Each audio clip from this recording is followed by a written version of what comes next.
Hello, friends, and welcome back to Malicious Compliance Stories.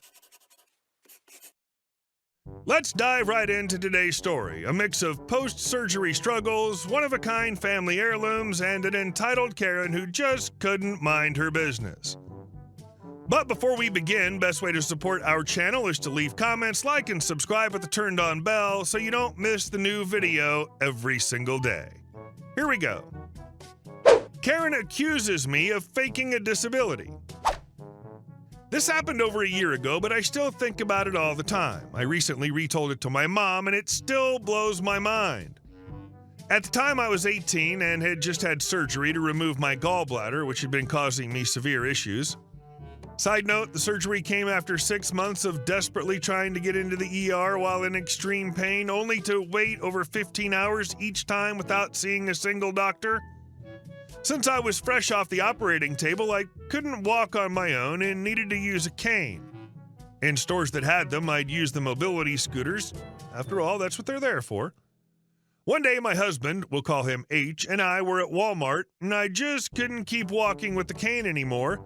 My pain was too much, so I told H I needed to grab a scooter.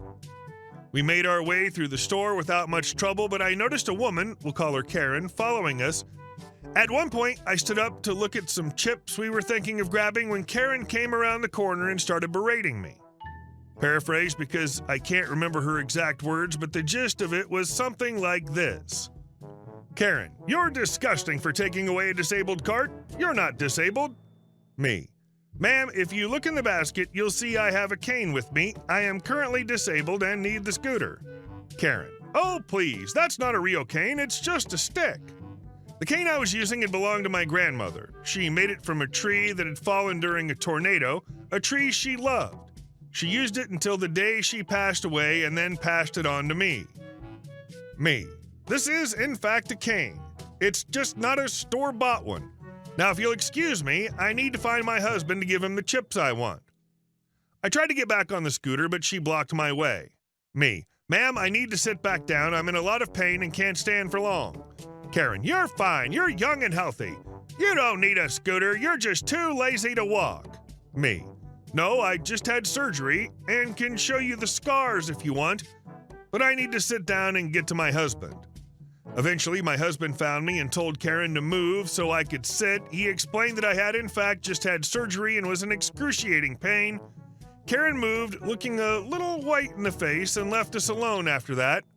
Safe to say, it was the weirdest Karen encounter of my life. I wish chewing them out for this behavior would work. I'm so sorry you had to deal with that woman. It's infuriating when people don't just stay in their lane, mind their own business, keep their mouths shut. What's so hard about just not being a jerk? And our second story. Pester me about following your filing rules? File this resignation letter. So I worked for a photography studio situated in a big box store for about a year and a half. I could go on about stories from that place, but for this one I'll tell you about my manager and her obsession with my organizational practices. From the moment I met this woman, I knew I wouldn't like working under her, but I was desperate for any sort of work, so I took the job. When I was in the interview, a lot of her questions centered around how organized I was and how compliant to her rules I would be. In training, she was adamant about how everything needed to be filed at the end of the day. I figured she was a little OCD. I got it. She'd been the manager for like 14 years. She had the place the way she liked it. Understood. I don't think I was a bad employee. I made sales, took pretty nice pictures, made sure customers were happy when they left, but apparently I was garbage at keeping the studio organized in her eyes. The thing is, I followed her rules to the letter, especially when it came to filing. Appointment papers and bills were stapled together and put in their folder in chronological order. Receipts and their passport slips were in their spot. Cash was put in the safe in order. I'd stay late to make sure that everything was perfect when I left, and yet every time I would come in, there would be a note about something I was doing wrong. I distinctly remember coming into work half of one of her shifts and her saying she needed to go over filing with me. She took a ruler and put it to the tops of the papers in a folder from my last shift. When the edge of the ruler didn't lay flat over the edges of the papers, she tutted and told me, "See, this isn't right," even though all the papers were in the right order. So you'd think she's just really particular, right? Nope. I started paying attention to her paperwork, and guess what? Hers were usually in order, but I found mistakes all over. And no, her papers didn't lay flat in the folders either. There were days that I'd come in and she would leave pages all over with notes asking me to clean up her mess too. This wasn't her having some obsession with keeping things organized. This was a power move over me. When I finally quit, I was so sick of her hypocrisy that I decided to give her something to really complain about. I wrote a letter of resignation by hand, end to end, no margins, on 9 by 11 paper. I know that sounds weird, but we use standard 8.5 by 11 printer paper for everything. I knew she had to file my letter, but in her surprisingly large folder of other resignation folders, it would eventually be an eyesore. It couldn't be folded to fit without looking even stupider. It would haunt that folder until the day she quit or retired.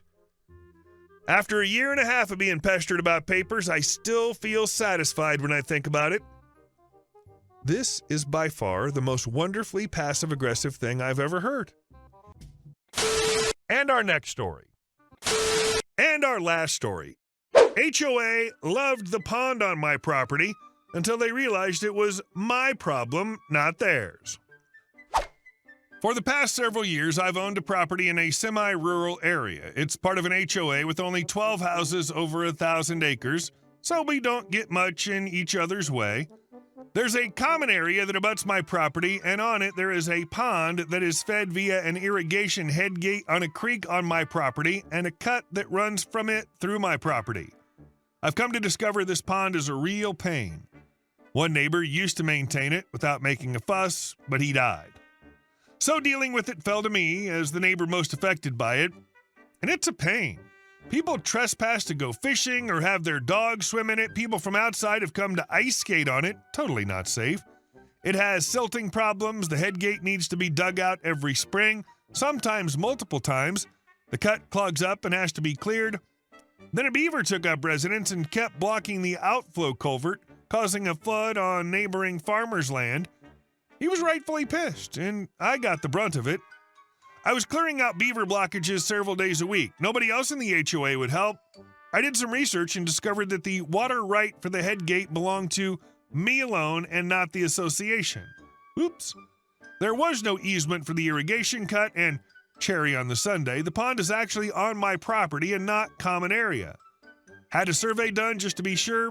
I also discovered it wasn't really a pond. It was a hole dug up to provide fill for our road, and the original developer just routed irrigation into the hole and called it a pond. But this explains why it's such a mess. A landowner a mile away is now digging out a proper pond, and he has to pay a ton to dispose of the fill, even though it's clean. I asked if it would help if he could put some of the fill in our pond, and he offered to pay for the privilege. I've closed the head gate and started draining the pond. Some members of the HOA have been yelling at me that they like the pond, just to look at as they drive out to the main road. So I said, okay, if you like it, pay up $10,000 a year for someone to deal with the nonsense. They refused. I said that in that case, the pond is getting filled in and planted with native grass, using the money from taking the fill. They call me a selfish a-hole. Update. I already met with a beaver expert from Fish and Wildlife. They would have given me a nuisance permit to trap, but I wanted to try an exclusion fence. Nobody else wanted to pay for that. Expert said that if we lower pond, a beaver will probably just move back to the creek. We do have fish in the pond, but it isn't deep enough to support overwintering, so the actual sustained fish population's in the creek. Finally, I did speak to the local conservation district about a permit to drain.